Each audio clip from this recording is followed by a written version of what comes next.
नमस्कार साथियों, मैं जितेंद्र सर आप सभी का स्वागत करता हूं। उम्मीद करता हूं आप लोग अच्छे होंगे, मस्त होंगे और जबरदस्त होंगे।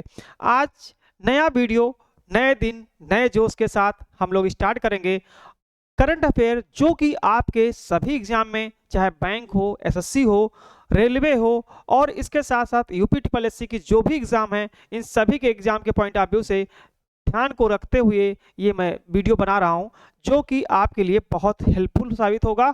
और चलिए बिना देरी किए हुए हम लोग स्टार्ट करते हैं। और सुबह उठ करके एक लक्ष्य निर्धारित करिए कि मुझे क्या करना है, कितनी समय अपने स्टडी पे देना है, कितना मेहनत करना है, कितना रिवीजन करना है। अगर आप ऐसे डे बाय डे अगर लक्ष्य अपना निर्धारित करते हैं कि इतना मुझे काम करना है, तो आपको सफलता पाने में बहुत टाइम नहीं लगेगा। ठीक है, तो दोस्तों जब हम कोई काम करते हैं तो बहुत कठिनाइयां आती हैं, बहुत संघर्ष से झेलना पड़ता है, लेकिन जब हम उसे पा लेते हैं तो लगता है कि मैंने कुछ बहुत बड़ा अचीवमेंट हासिल किया है बहुत मेहनत से। तो आपको अपने जोश जुनून को बना के रखना है और तब तक नहीं रुकना है जब तक आपको अपनी मंजिल मिल नहीं जाती है। तो कुछ दोस्तों मैं टाइप हाथ से भी क्वेश्चन लिखा हूं, जो कि आपके एग्जाम के पॉइंट ऑफ व्यू से बहुत इंपॉर्टेंट है, हेल्पफुल होंगे और क्वेश्चन यहीं से बनने की संभावना है। ठीक है, तो बिना देरी किए हुए हम लोग स्टार्ट करते हैं। और एक और मोटिवेशन कोड है, रख हौसला ओ मंजिल भी आएगा, प्यासे के पास चलकर समंदर भी आएगा, थक कर ना बैठ ए मंजिल के मुसाफिर, मंजिल भी मिलेगी और मिलने का मजा भी आएगा। तो चलिए हम लोग स्टार्ट करते हैं। पहला है, एक और मोटिवेशन आपके सामने है कि किताबें और संघर्ष दोनों अगर दिल से किए जाएं, किताबें और संघर्ष दोनों अगर दिल से किए जाएं तो इंसान का भाग्य बदल देते हैं। ठीक है, तो अगर आपने मेहनत दिल से करना स्टार्ट कर दिया तो ऐसा कोई भी काम नहीं है जो आप कर ना सके, ऐसा कोई काम नहीं है जो कर ना सके। एक व्यक्ति मांझी जिसने पहाड़ चीरकर रास्ता बना दिया, तो उससे भी हम लोग सीख ले सकते हैं। ठीक है, तो चलिए हम लोग स्टार्ट करते हैं। और आपके सामने क्वेश्चन है, पहला क्वेश्चन है विश्व सुनामी जागरूकता दिवस। विश्व सुनामी जागरूकता दिवस, अब ये आपको ध्यान रखना है कि विश्व सुनामी जागरूकता दिवस में आपको कब मनाया जाता है। तो कब मनाया जाता है? 5 नवंबर को, 4 नवंबर को, 3 नवंबर को या 1 अक्टूबर को। तो विश्व सुनामी जागरूकता दिवस जो है आपको जो मनाया जाता है, ये मनाया जाता है 5 नवंबर को। ठीक है, कब मनाया जाता है? 5 नवंबर को मनाया जाता है। ये डे बहुत इंपॉर्टेंट है और जैसे जैसे डे आएंगे तो वो मैं आपको बताता चलूंगा।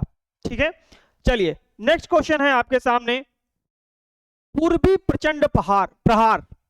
ये क्या है? पूर्वी प्रचंड प्रहार नामक त्रिसेवा अभ्यास किस राज्य में शुरू किया गया है? तो ये बहुत इंपॉर्टेंट क्वेश्चन है, कल की डेट का है कि पूर्वी प्रचंड प्रहार नामक त्रिसेवा अभ्यास किस राज्य में शुरू किया गया है? तो कहां पे है? अरुणाचल प्रदेश, असम में, अरुणाचल प्रदेश, मेघालय और मणिपुर। तो जो आपका करेक्ट आंसर होगा वो होगा अरुणाचल प्रदेश। ठीक है, अरुणाचल प्रदेश होगा। और इसके साथ साथ आपको सब बता देते हैं, भारत का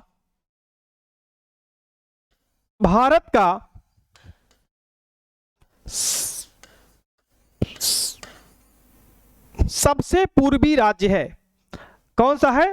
भारत का सबसे पूर्वी राज्य भी है, सबसे पूर्वी राज्य है। ठीक है, हम लोग स्टैटिक को कवर करते हुए चलेंगे। भारत का सबसे पूर्वी राज्य है, ठीक है, अरुणाचल प्रदेश। अरुणाचल प्रदेश की अगर हम फिगर देखें, इंडिया का मैप ओरल देख लें, तो ये आपका नॉर्थ होगा, ये साउथ होगा, ये ईस्ट होगा और ये वेस्ट होगा। तो यहाँ पे ये जो पार्ट है ये आपका गुजरात का है।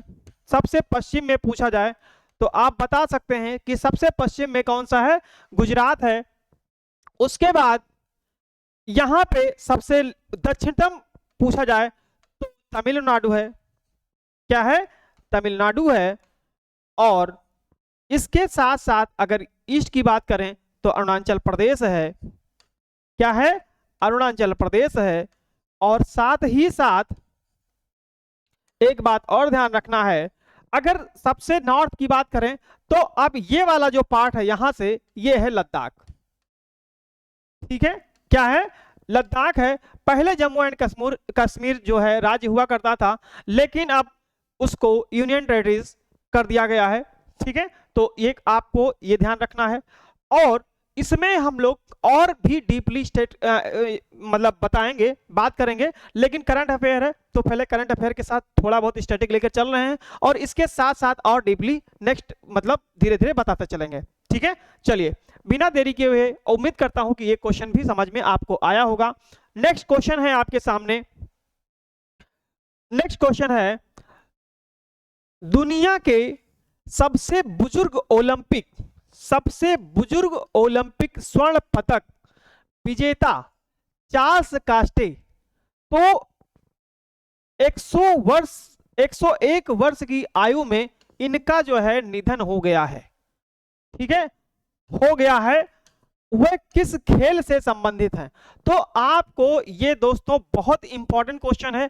कैसे? आपसे क्वेश्चन ये पूछा जा सकता है कि मतलब ऐसा नहीं है कि इससे कम बुजुर्ग के लोग, इससे ज्यादा लोग बुजुर्ग के लोग भी खत्म हुए हैं, निधन भी हुआ है, लेकिन ये इसलिए इंपॉर्टेंट है क्योंकि ये ओलंपिक में स्वर्ण पदक विजेता है।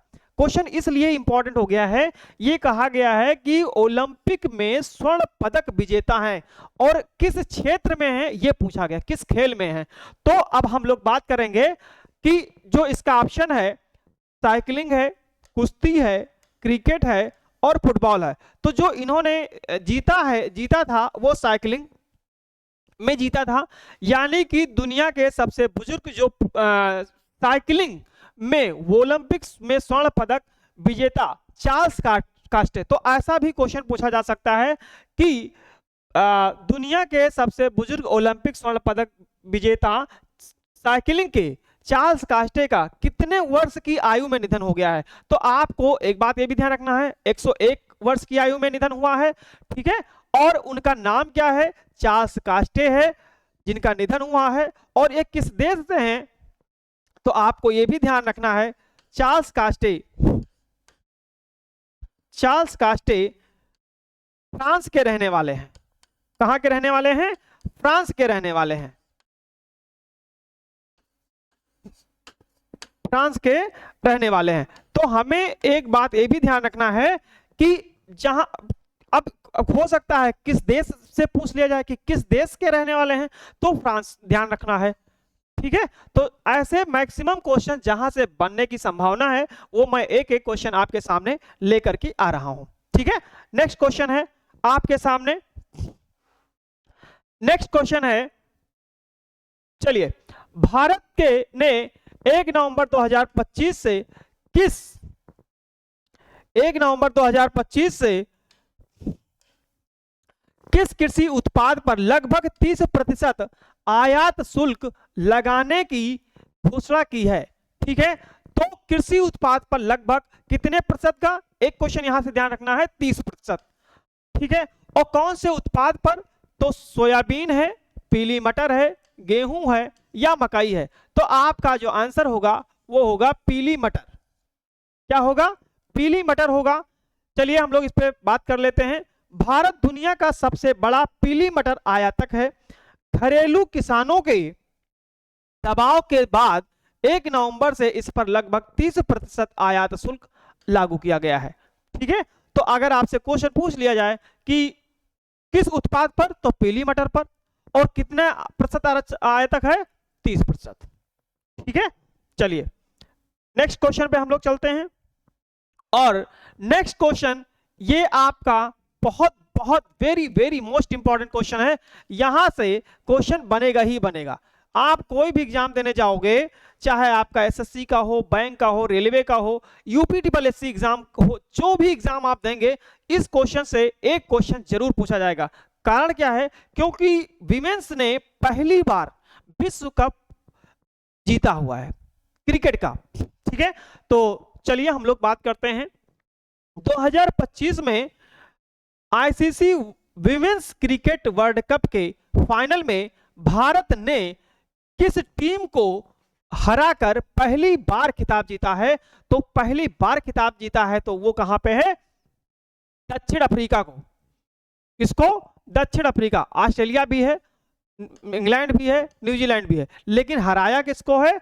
हराया है फाइनल में दक्षिण अफ्रीका को। चलिए इस पे हम थोड़ा सा चर्चा करेंगे, क्योंकि यहां से जो क्वेश्चन है वो बनेंगे और ये आपके एग्जाम के पॉइंट ऑफ व्यू से बहुत इंपॉर्टेंट होंगे। ठीक है, अब चलते हैं। भारत ने 2 नवंबर 2025 को फाइनल में दक्षिण अफ्रीका को, अब देश का नाम भी याद रखना है, और हराया कितने रनों से? 52 रनों से, 52 रनों से हराया है। हराकर पहला महिला विश्व कप का खिताब जीता है। अब आपको ध्यान रखना है कि कैसे कैसे यहां से क्वेश्चन बन सकते हैं, तो अब हम लोग बात करेंगे, क्योंकि ये बहुत इंपॉर्टेंट साबित होगा आपके लिए। फाइनल मैच क्वेश्चन क्या बनेगा, आप ध्यान रखिएगा। फाइनल मैच भारत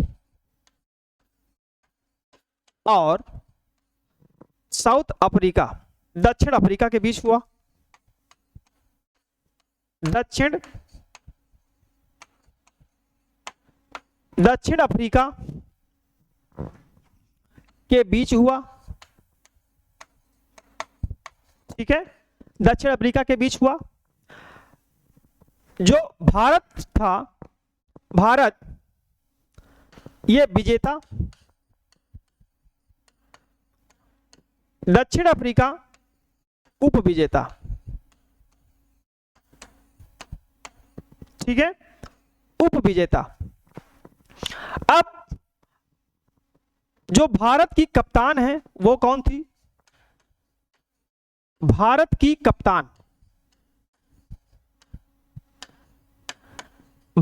कप्तान कौन है? हरमनप्रीत कौर। हरमनप्रीत कौर। ठीक है, अब यहां से जितने मैक्सिमम क्वेश्चन बन सकते थे मैंने बता दिया है, और अभी इसमें से कुछ क्वेश्चन और बन सकते हैं, वो भी मुझे बताना होगा, क्योंकि ये बहुत इंपॉर्टेंट है। ठीक है, अब आपसे कहा जाए कि विजेता टीम को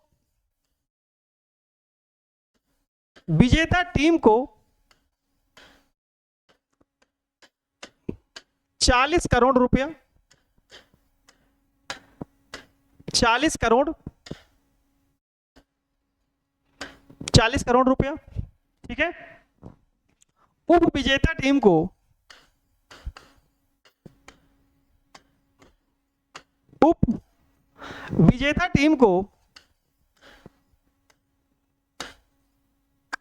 19.6 करोड़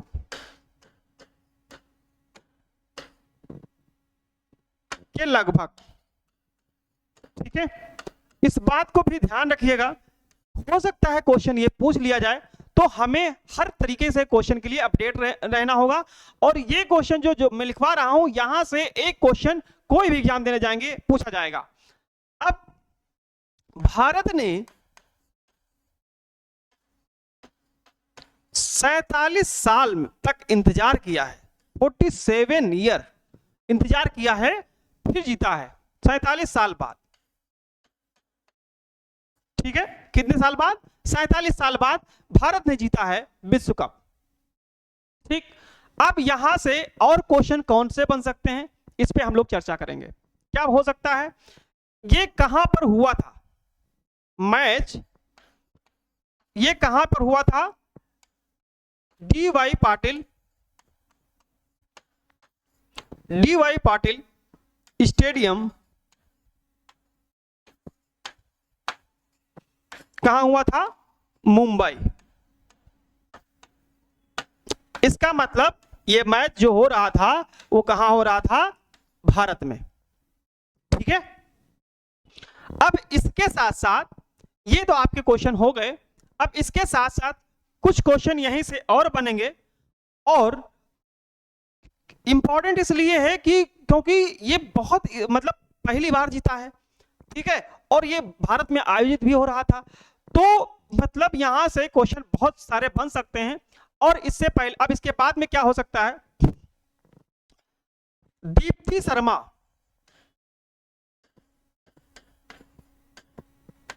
दीप्ति शर्मा, दीप्ति शर्मा जो है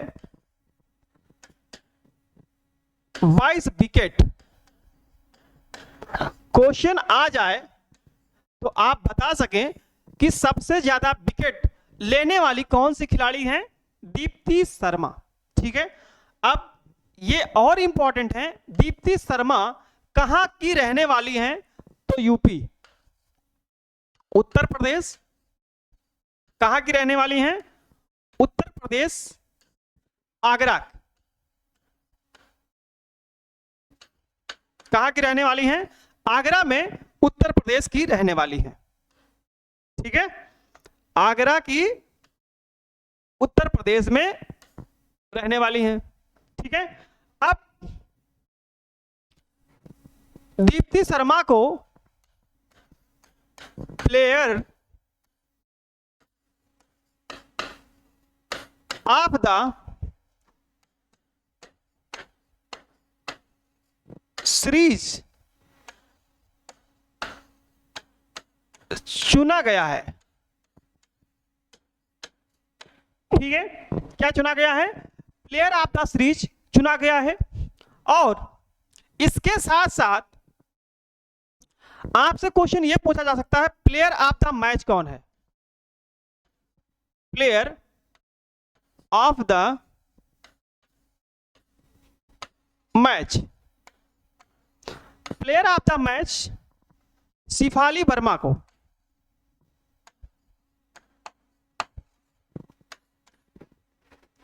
शिफाली वर्मा को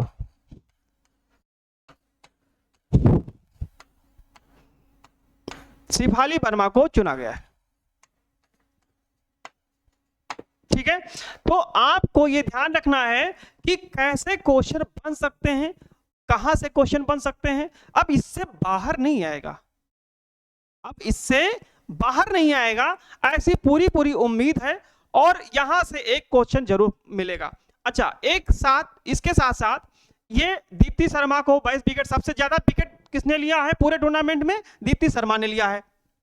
अब इसके साथ साथ हमें यह देखना होगा कि आईसीसी क्रिकेट टीम के लिए, अभी कल शाम की ही न्यूज है, आईसीसी क्रिकेट टीम ने, आईसीसी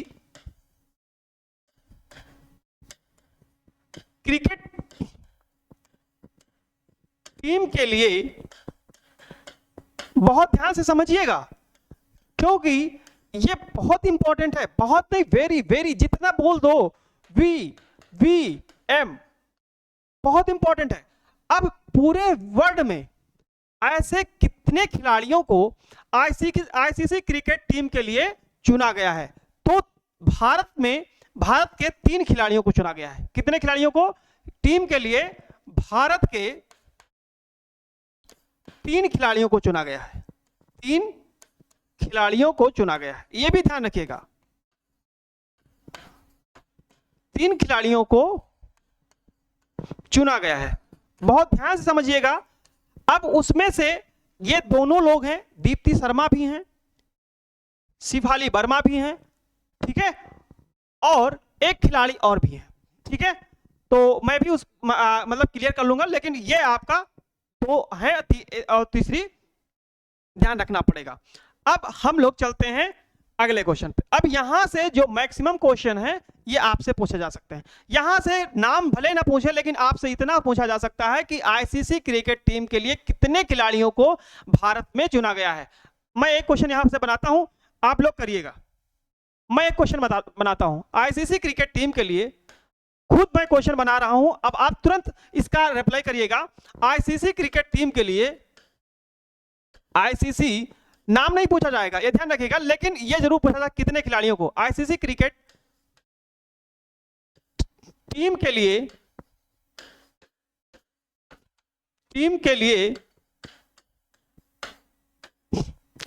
कितने कितने भारतीय खिलाड़ियों के लिए कितने भारतीय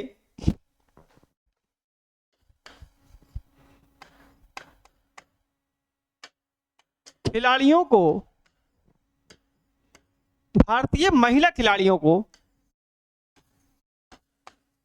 भारतीय महिला खिलाड़ियों को चुना गया है। बहुत ध्यान रखिएगा क्योंकि ये क्वेश्चन बन सकता है। ठीक है, तो आपके सामने मान लो ए में दे दिया गया 1, बी में कहा गया 2, सी में कहा गया 3 और डी में कहा गया आपका 4। तो आपको ध्यान रखना है कि player of the ICC cricket team के लिए 3 खिलाड़ियों को चुना गया है। एक ऑप्शन यहीं से क्लियर हो गया। तो अब आपको समझ में आया कि कहां से क्वेश्चन बन सकते हैं। ऐसे क्वेश्चन बनेंगे और यहां से हर एक क्वेश्चन जो भी मैंने बताया है ये आपके लिए एकदम रामबाण साबित होने वाले हैं। ठीक है, चलिए अब हम लोग अगले क्वेश्चन पे चलते हैं। जितना भी हो सकता था इसको मैंने ब्रीफ में बता दिया है। ठीक है, अब आपसे कहा गया है कि भारत के किस राज्य में 3-4 नवंबर को 2025 को राज्य स्थापना की 25वीं वर्षगांठ के अवसर पर विशेष विधानसभा सत्र आयोजित होने वाला है। ठीक है, तो आपके सामने है ऑप्शन हिमाचल प्रदेश, उत्तराखंड, छत्तीसगढ़, झारखंड। तो इसमें से आपको एक ऑप्शन देना है उत्तराखंड। उत्तराखंड ने 2000 में राज्य का दर्जा प्राप्त किया था। इसका मतलब यह है कि उत्तराखंड को अब यहां से पूछा जा सकता है उत्तराखंड की स्थापना, उत्तराखंड की जो स्थापना है वो सन 2000 में हुआ था। सन 2000 में कब हुआ था? सन 2000 में। कहां से बना था ये आपका उत्तर प्रदेश राज्य से कटकर बनाया गया था। बहुत ध्यान रखिएगा, बनाया गया था। ठीक है, उत्तर प्रदेश राज्य से कटकर मतलब बना था। 25 साल पूरे होने पर 3-4 नवंबर को विशेष 2 दिवसीय सत्र आयोजित किया गया है। तो इस टाइम कौन सा चल रहा है? 2025। अलग कब हुआ था? 2000 में। तो 25 साल हुए ना, तो इसीलिए कहा गया है 25वीं वर्षगांठ के अवसर पर। ठीक है, चलिए हम लोग अगले क्वेश्चन पे चलते हैं और उम्मीद करते हैं कि ये वाला क्वेश्चन आपको समझ में आया होगा। भारत में आयोजित होने वाला चेस वर्ल्ड कप 2025। अब आपसे ये क्वेश्चन यही बन गया, इतने में ही एक क्वेश्चन बन गया। कैसे दिखाते हैं? चेस वर्ल्ड कप, बहुत ध्यान से समझिएगा। चेस आगे मैंने नहीं पढ़ा है, मैंने आपको यहां कितने क्वेश्चन बन सकते हैं ये इंपॉर्टेंट। चेस वर्ल्ड कप 2025, ठीक है, चेस वर्ल्ड कप 2025 कहां आयोजित किया गया है? कहां का मतलब किस देश में? चेस वर्ल्ड कप 2025 किस देश में आयोजित किया गया है? किस देश में, किस देश में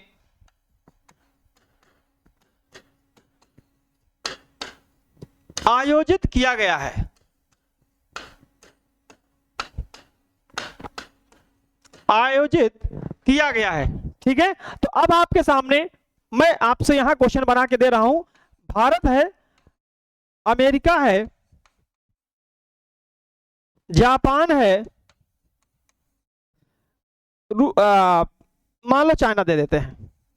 ठीक है, तो आपसे एक तो क्वेश्चन यहां हो, क्योंकि यह भारत में आयोजित हो रहा है, तो आपका ऑप्शन यहां पे इस क्वेश्चन के अकॉर्डिंग ये हो गया। ठीक है, अब किस राज्य में स्थान होगा, किस राज्य या में मतलब जगह पे? तो अब भारत में है तो भारत में कोई ना कोई जगह होगी। तो आइए देखते हैं, दिल्ली है, महाराष्ट्र है, गोवा है, कर्नाटक है। तो आपका भारत में गोवा, भारत में गोवा में आयोजित किया गया है। तो आपसे तो पहला तो क्वेश्चन आपसे यह बन गया कि किस देश में आयोजित किया गया है, तो भारत में किया गया है। ये चेस वर्ल्ड कप है तो पूछा जा सकता है 2025 का। यह टूर्नामेंट 31 अक्टूबर से 27 नवंबर 2025 तक गोवा में आयोजित हो रहा है।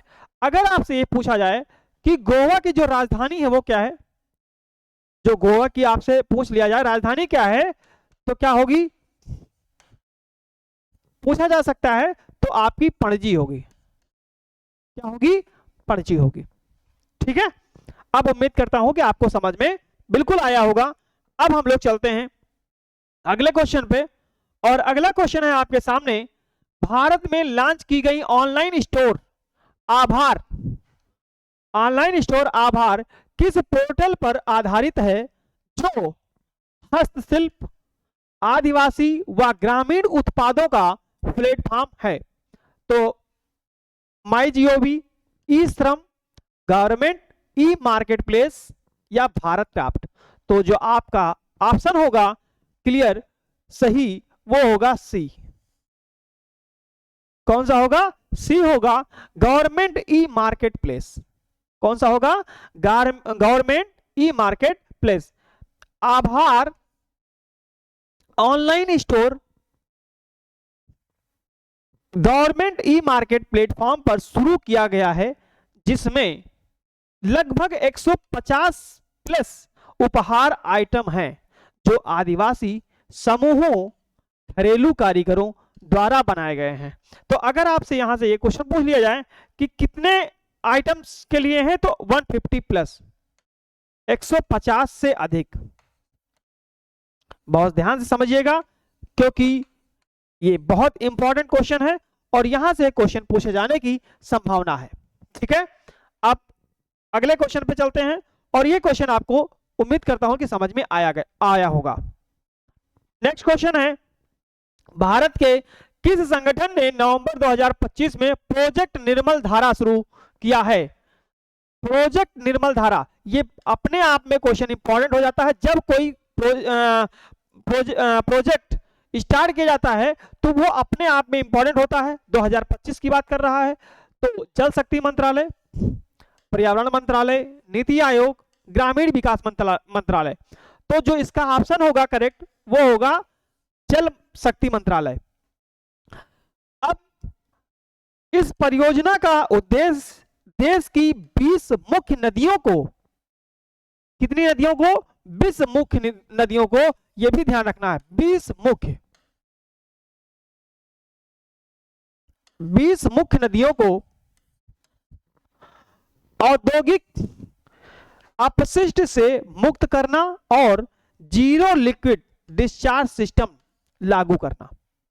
ठीक है, तो अब उम्मीद करता हूं कि आपको समझ में आया होगा और साथ साथ यहां से कुछ क्वेश्चन और बनेंगे वो मैं बात कर लेता हूं।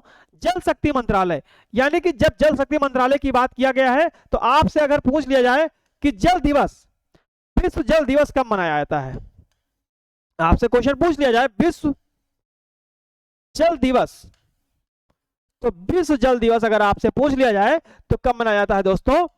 22 मार्च को। कब मनाया जाता है? 22 मार्च को। ठीक है, साथ साथ पर्यावरण की बात आई है तो पर्यावरण दिवस पूछ लेते हैं। तो विश्व पर्यावरण दिवस,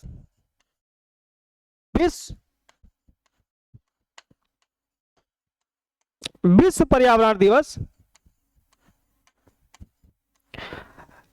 5 जून को मनाया जाता है। 5 जून को मनाया जाता है।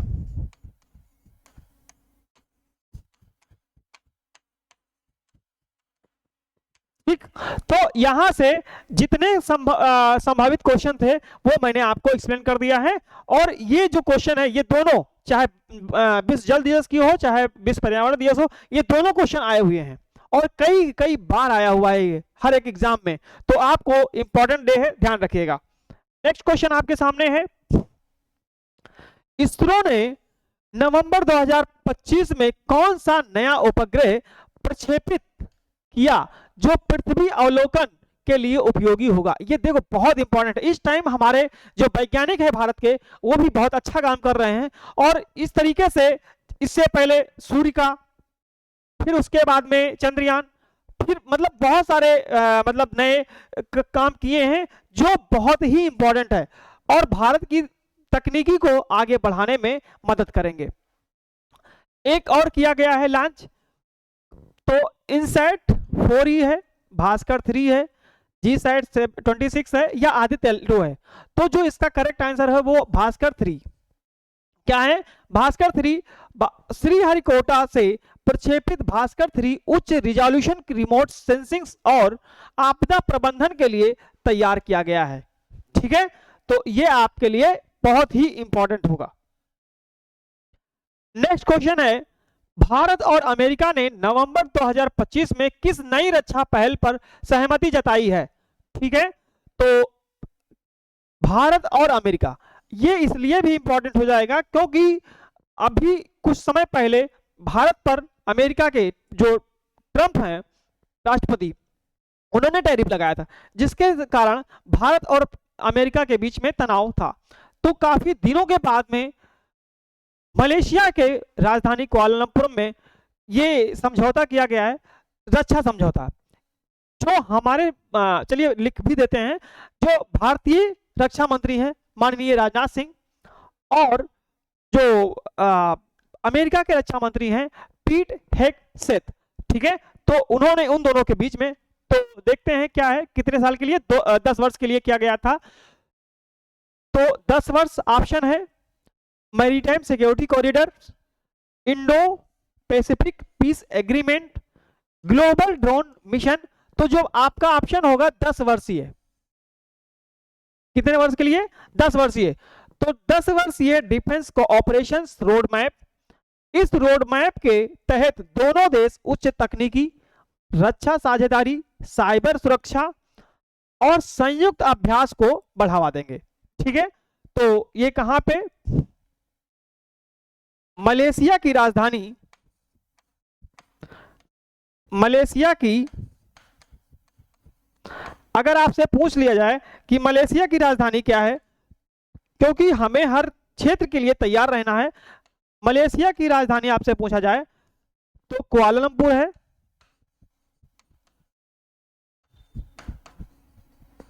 कुआलालंपुर है। ठीक है, यहां पे 12वां, ये भी एक क्वेश्चन अपने आप में ये बन जाएगा जो अब बताने जा रहा हूं, ये कह रहा है मतलब 12वां एशियन डिफेंस सम्मेलन हो रहा था, तो उसी में भारत और अमेरिका के बीच में ये रक्षा समझौता हुआ। तो भारत के, आपको पता है कि रक्षा मंत्री कौन है, माननीय राजनाथ सिंह है। ठीक है, चलिए हम लोग अगले क्वेश्चन पे चलते हैं और अगला क्वेश्चन है, भारत का कौन सा राज्य नवंबर 2025 में मिशन क्लीन कोस्ट 2.0 शुरू करने वाला पहला राज्य बना है? ठीक है, तो कौन सा बना है, ओडिशा है, गुजरात है, महाराष्ट्र है या केरल है? तो आपके सामने ऑप्शंस 4 में से पहला होगा सही, ओडिशा। इस मिशन का उद्देश्य तटीय इलाकों में प्लास्टिक कचरा हटाना और समुद्री जैव विविधता का संरक्षण है। ठीक है, इसलिए आपको यह आंसर सही हो जाएगा। ठीक, अब आपसे पूछा जाए, यहां पे कुछ ऑप्शन आए हैं, केरल आया है, महाराष्ट्र आया है, गुजरात आया है, ओडिशा आया है। तो केरल को और किस नाम से जाना जाता है? यहां पे मसालों,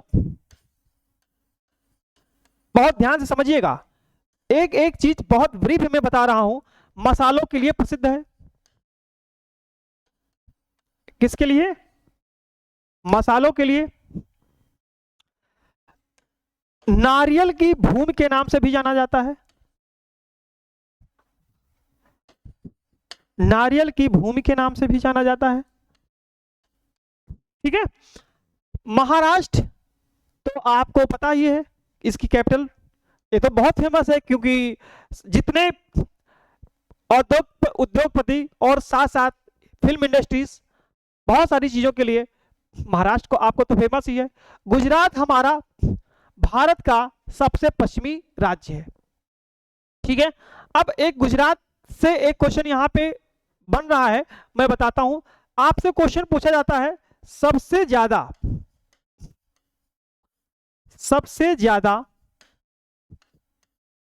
तटीय सबसे ज्यादा तटीय सीमा, बात समझ रहे हैं।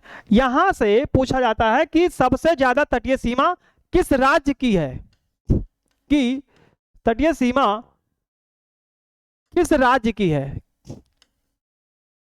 किस राज्य की है।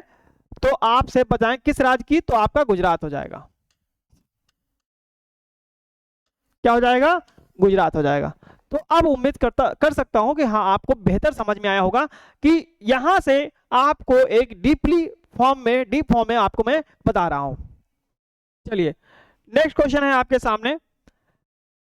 किस भारतीय वैज्ञानिक को यूनेस्को साइंस प्राइज 2025 से यूनेस्को साइंस 2025 से सम्मानित किया गया? तो doctor Nitin Singh, doctor Vandana Shiva, doctor CN Rao, doctor Jyoti Mishra. तो आपको ध्यान रखना है कि डॉक्टर वंदना शिवा को यूनेस्को साइंस प्राइज, ध्यान रखिएगा लिखना जरूर है, जब तक आप लिखेंगे नहीं तब तक आपको समझ में कम आएगा। यूनेस्को लिखने से आपको याद रहेगा। UNESCO science prize 2025, UNESCO science prize 2025 से डॉक्टर वंदना शिवा को सम्मानित किया गया है, ठीक है। किस क्षेत्र के लिए किया गया है? तो कृषि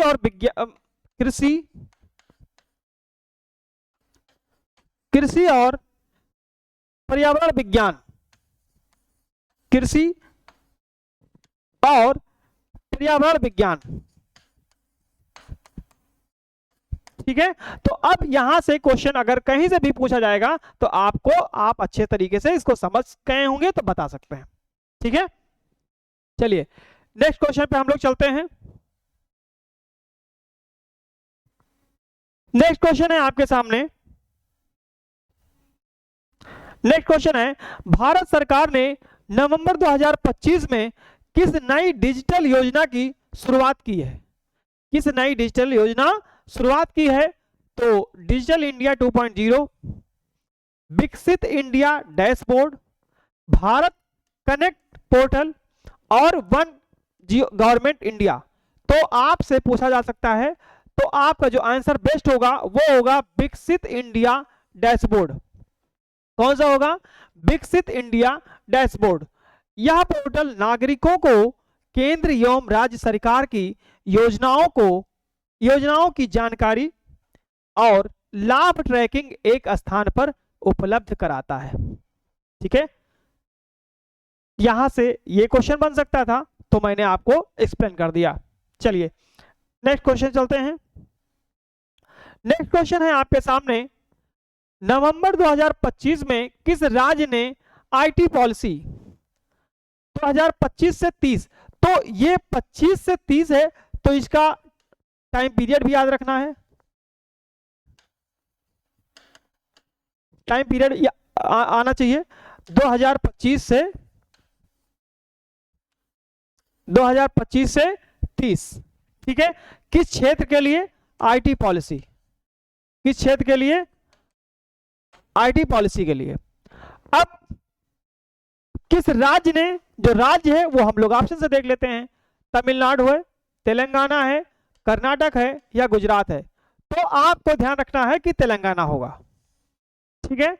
नई नीति का लक्ष्य एआई, आईओटी और साइबर सिक्योरिटी क्षेत्रों में निवेश आकर्षित करना है, ठीक है। अब आपको बता देते हैं कि तेलंगाना, अब यहां से क्वेश्चन ये पूछा जा सकता है कि तेलंगाना की तेलंगाना की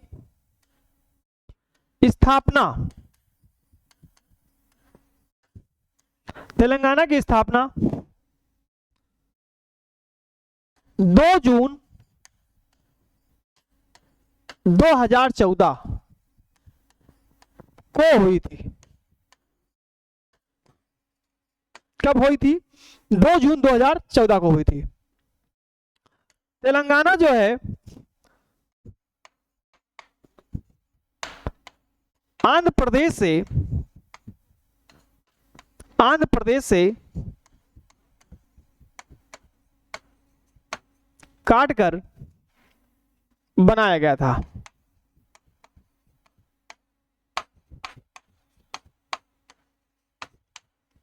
ठीक है, तो यहां से भी जिस तरीके से क्वेश्चन बन सकते हैं वो मैं आपको बता दिया हूं। ठीक है, अब उम्मीद करता हूं कि आपको समझ में आया होगा। गुजरात के बारे में मैं पहले भी बता चुका हूं, तमिलनाडु भी मैं बता चुका हूं। ठीक है, तो जैसे जैसे इस तरीके से स्टेट भी आएंगे, अगर और रफली फिगर में हम बात करें तो ऐसे हम समझ भी सकते हैं। ये आपका तमिलनाडु हो जाएगा, बार बार लिख रहे हैं ताकि आपसे अगर क्वेश्चन कभी पूछ लिया जाए तो आप बता सकें। ये एपी हो जाएगा, ये एल हो जाएगा, एल मतलब लद्दाख हो जाएगा, ये जी हो जाएगा, जी मतलब गुजरात हो जाएगा। अब यहाँ से जो आंध्र प्रदेश या तेलंगाना की बात करते हैं तो ये आपका तमिलनाडु पार्ट ही है और यहीं से आपका आंध्र प्रदेश। ठीक है, और फिर ये उड़ीसा और फिर इस तरीके से हम लोग समझते चले जाएंगे। तो इसका फिगर भी मैं लेकर के आऊंगा, लेकिन ओरल आपको बता दिया हूं, इस तरीके से आपको ध्यान रखना है। चलिए नेक्स्ट क्वेश्चन है आपके सामने। भारत में नवंबर 2025 में कौन सा नया वित्तीय साधन लॉन्च हुआ? नया वित्तीय साधन लॉन्च हुआ digital rupee 2.0, e payment lite, smart bank connect, unified card system. तो इसका जो बेस्ट ऑप्शन होगा वो होगा डिजिटल रूपी 2.0। आरबीआई ने डिजिटल रुपया के नए संस्करण में ऑफलाइन पेमेंट और क्यूआर कोड इंटीग्रेशन सुविधा दी। ठीक है, तो यहां से बस इतना ही बन सकता था, तो ये मैं बता दिया हूं। नेक्स्ट क्वेश्चन पे हम लोग चलते हैं। नवंबर 2025 में भारत ने किस देश के साथ स्पेस टेक पार्टनरशिप 2025 समझौते पर हस्ताक्षर किए हैं? तो भारत ने किस देश के साथ किया है? तो वो तो देश यहां पे है, लेकिन आपसे क्वेश्चन ये पूछा जा सकता है कि स्पेस टेक पार्टनरशिप 2025 ये दे दिया जाए और देश के नाम पूछ लिया जाए तो हमें ये भी ध्यान रखना है।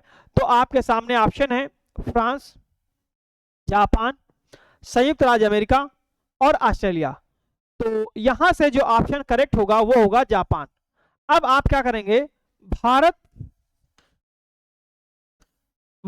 और जापान स्पेस टेक पार्टनरशिप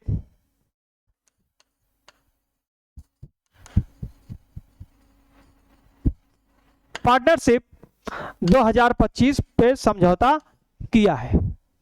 ठीक है, स्पेस टेक पार्टनरशिप 2025 पे किसने समझौता किया है? भारत और जापान ने। ठीक है, तो यहां से क्वेश्चन पूछा जा सकता है।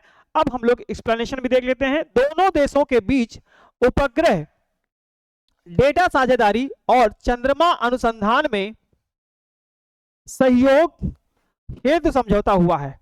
अब यहां जापान की बात आई है तो आपसे कभी कभी पूछ लिया जाता है कि जापान की जो है वो मुद्रा क्या है? जापान की मुद्रा जो है वो है एन। क्या है? जापान की मुद्रा एन। ठीक है, तो फिर नेक्स्ट क्वेश्चन पे अब हम लोग चलते हैं। उम्मीद करता हूं कि ये क्वेश्चन आपको समझ में आया होगा। नेक्स्ट है, भारत ने नवंबर 2025 में कौन सा नया खेल अभियान शुरू किया गया है? अब ये इंपॉर्टेंट, बहुत ज्यादा इंपॉर्टेंट है, ये आपको इसमें एमआई लगा लीजिएगा, क्योंकि जब कोई चीज पहली बार शुरुआत होती है या किसी को सम्मिलित किया जाता है वो अपने आप में इंपॉर्टेंट हो जाता है। जैसे इसने कहा है कि भारत ने कौन सा नया खेल स्टार्ट किया है, तो आपके सामने है खेलो India youth league, fit India next जन, मिशन ओलंपिक पेरिस 2028 या भारत स्पोर्ट विजन 2030। तो आपको ध्यान रखना है Bharat sport vision, Bharat sport vision 2030 start किया है। तो नया खेल क्या है लिखना होगा और याद करना होगा। जब तक आप लिखेंगे नहीं तब तक याद हो भी जाएगा तुरंत, तो बाद में भूल जाएंगे। तो लिखना बहुत इंपॉर्टेंट है। एक रफ कॉपी लेकर के बैठिए या एक करंट की कॉपी लेकर के बैठिए, जो आप डेली उसमें न्यूज नोट करिए, वो आपके लिए बहुत इंपॉर्टेंट होगी। ठीक है, नया खेल, नया खेल अभियान, नया खेल अभियान जो शुरू किया गया है वो भारत स्पोर्ट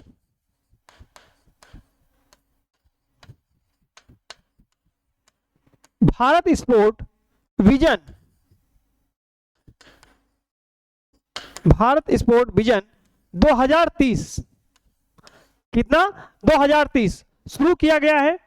अब इसका जो लक्ष्य है ग्रामीण स्तर पर खेल संरचना को विकसित करना और 2030 तक भारत को टॉप 10 में ओलंपिक नेशन बनाना। अब आपको इस बात को ध्यान रखना पड़ेगा कि ये ग्रामीण स्तर पर बात किया है और इसको कम से कम टॉप 10 में लाने की बात की गई है। ठीक है, तो इस बात को भी ध्यान रखिएगा और आप उम्मीद कर सकते हैं कि आपको समझ में आया होगा। और एक साथ और है कि आप अपने लक्ष्य को जब तक प्राप्त नहीं कर लेते तब तक रुकना नहीं है, झुकना नहीं है, सीधे आपको अर्जुन की तरीके से जो आपका निशाना हो जाए मतलब होना चाहिए। जैसे अर्जुन का निशाना पूरा पेड़ नहीं दिख रहा था, सिर्फ चिड़िया की आंख दिख रही थी, वैसे आपका लक्ष्य, आपका सिलेक्शन होना चाहिए। जब तक आप ऐसा लक्ष्य नहीं रखेंगे तो बहुत दुविधाएं आएंगी, संघर्ष आएंगी। देखो कठिनाइयां जीवन में होती हैं, संघर्ष सबको करना पड़ता है, ऐसा नहीं कि किसी को करना नहीं पड़ता, बट आपको इधर उधर के चक्कर में नहीं पड़ना है। समस्याएं आएंगी जाएंगी, कितना भी अंधेरी रात क्यों ना हो, लेकिन उजाला सुबह होता ही है। ठीक है, ऐसे ही है, अगर समस्याएं आएंगी तो समस्याएं जाएंगी भी, ऐसा नहीं कि नहीं जाएंगी। तो उसके लिए हमें अपने लक्ष्य को मोड़ना नहीं है, एक चलना ही है सीधे। ठीक है, तो चलिए नेक्स्ट क्वेश्चन पे हम लोग चलते हैं। नेक्स्ट क्वेश्चन है भारत में नवंबर 2025 में मनाया गया राष्ट्रीय जनजातीय गौरव दिवस किस तिथि को पड़ा है? तो इसको जरा हम देख लेते हैं। राष्ट्रीय जनजातीय गौरव दिवस जो होता है, राष्ट्रीय जनजातीय गौरव दिवस, ये 15 नवंबर को मनाया जाता है। कब मनाया जाता है? 15 नवंबर को मनाया जाता है। और इसी दिन भगवान बिरसा मुंडा, भगवान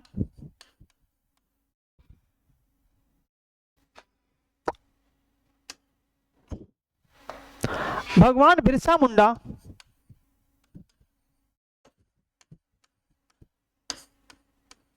का दिवस भी मनाया जाता है।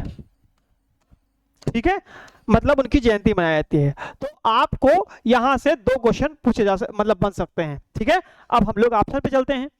आपके सामने ऑप्शन है 9 नवंबर, 10 नवंबर, 15 नवंबर या 19 नवंबर। तो 15 नवंबर मैंने बता ही दिया है, तो ये आपका 15 नवंबर ऑप्शन सही हो जाएगा। और यह दिवस भगवान बिरसा मुंडा की जयंती के अवसर पर मनाया जाता है। ये भी बहुत इंपॉर्टेंट है। अब आपसे क्वेश्चन यहां से ऐसा पूछा जा सकता है कि भगवान बिरसा मुंडा का जो जयंती है कब मनाई जाती है या दिवस कब मनाया जाता है, तो आप 15 नवंबर बता सकते हैं। ठीक है, चलिए नेक्स्ट क्वेश्चन पे चलते हैं। और नेक्स्ट क्वेश्चन है आपके सामने, नवंबर 2025 में किस राज्य में खेलो इंडिया यूनिवर्सिटी गेम्स, ये ध्यान रखिएगा, खेलो इंडिया यूनिवर्सिटी गेम्स आयोजित हो रहे हैं। तो नवंबर 2025 में तो कहां पे हो रहे हैं जरा बात करते हैं। उत्तर प्रदेश में, राजस्थान में, पंजाब में या उड़ीसा में। तो जो खेलो इंडिया यूनिवर्सिटी गेम्स हैं वो कहां हो रहे हैं? राजस्थान में हो रहे हैं। अब राजस्थान की बात आई है तो हम लोग आगे भी बात करेंगे। जब राजस्थान की आई है तो राजस्थान की जो राजधानी है, ये ध्यान रखना है, राजस्थान की राजधानी जयपुर, और जयपुर को गुलाबी शहर,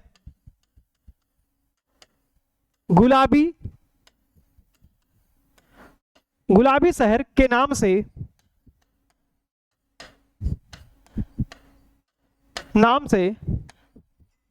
भी जाना जाता है। ठीक है, ये क्वेश्चन बनते हैं, आए हुए हैं और आगे भी आने की संभावना है, तो इस बात को भी ध्यान रखिए कि जैसे भी जहां से भी क्वेश्चन बन सकते हैं वो मैं आपको एक्सप्लेन करता चलता हूं। ठीक है, तो यहां से ये क्लियर हो गया आपका। अब चलते हैं, जयपुर और उदयपुर में 6000 से अधिक छात्र या छात्राएं खिलाड़ी 25 खेलों में भाग ले रहे हैं। तो अब आपसे यहां से ये पूछा जा सकता है कि खेलो यूनिवर्सिटी गेम हो कहां रहा है, राजस्थान के जयपुर और उदयपुर में। राजस्थान के कौन सा कितने शहर हैं, 2 शहर हैं आपका, एक तो जयपुर और दूसरा क्या है, उदयपुर। क्या है, जयपुर और उदयपुर। कितने खेलों में हो रहा है, 25 खेलों में, 25 खेलों में भाग लेंगे। और खिलाड़ियों की जो संख्या होगी, खिलाड़ियों की जो संख्या होगी वो 6000 से अधिक होगी, 6000 से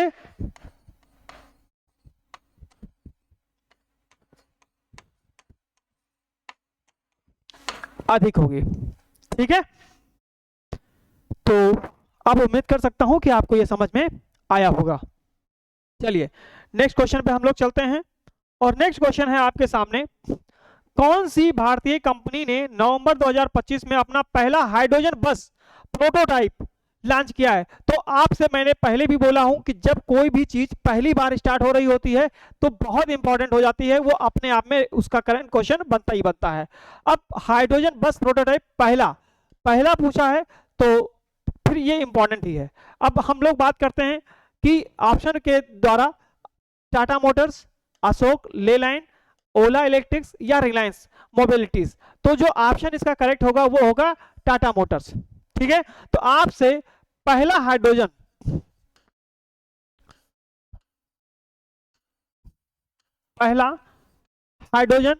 बस प्रोटोटाइप, ठीक है,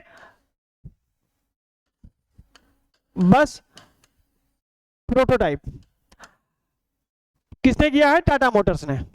ठीक है, अब इसका लिखने का उद्देश्य सिर्फ इतना था कि हाइड्रोजन को आप जानते हैं कि इसको भविष्य का ईंधन भी कहा जाता है, भविष्य का ईंधन भी कहा जाता है, ईंधन भी कहा जाता है। ठीक है, ये किस लिए ऐसा हो रहा है कि प्रदूषण मुक्त किया जा सके। किस चीज के लिए, प्रदूषण को कम किया जा सके, प्रदूषण को कम किया जा सके। ठीक है, बात समझ रहे हैं, किया जा सके। तो इस तरीके से आपको समझ में आ गया होगा, क्योंकि जहां से जैसे क्वेश्चन बन सकते हैं वो मैं आपको बता दे रहा हूं। बाकी अब इसका थोड़ा सा विवरण भी देख लेते हैं। टाटा मोटर्स ने शून्य उत्सर्जन बस से पेश की जो 250 किलोमीटर की रेंज में, मतलब जो इसकी कैपेसिटी रखी गई है वो 250 किलोमीटर तक जा सकती है। क्वेश्चन पूछा जा सकता है कितने किलोमीटर तक, तो 250 किलोमीटर तक जा सकता है। किससे, हाइड्रोजन के फ्यूल से, किसके, हाइड्रोजन के फ्यूल से। बात समझ रहे हैं, हाइड्रोजन के फ्यूल से। तो अब उम्मीद करता हूं कि ये क्वेश्चन आपको समझ में आया होगा, क्योंकि ये बहुत इंपॉर्टेंट भी है और यहां से इतने इस टाइप के क्वेश्चन घुमा फिरा के पूछे जा सकते हैं। हो सकता है आपसे ये पूछ लिया जाए कि उसका जो लक्ष्य है 250 किलोमीटर की रेंज तक है, वो कौन सी मतलब कंपनी ने, तो टाटा मोटर्स ने। और यहाँ पे हाइड्रोजन के साथ साथ मान लो एथेन दे दे, मेथेन दे दे या सल्फर कुछ और दे दे, तो हमें हाइड्रोजन को ध्यान रखना है। ठीक है, चलिए अब हम लोग आगे क्वेश्चन पे चलते हैं, और अगला क्वेश्चन है आपके सामने, भारत के किस राज्य ने नवंबर 2025 में artificial intelligence centre of excellence की स्थापना की है। ठीक है, तो आपके सामने ऑप्शन है कर्नाटक, केरल, महाराष्ट्र और दिल्ली।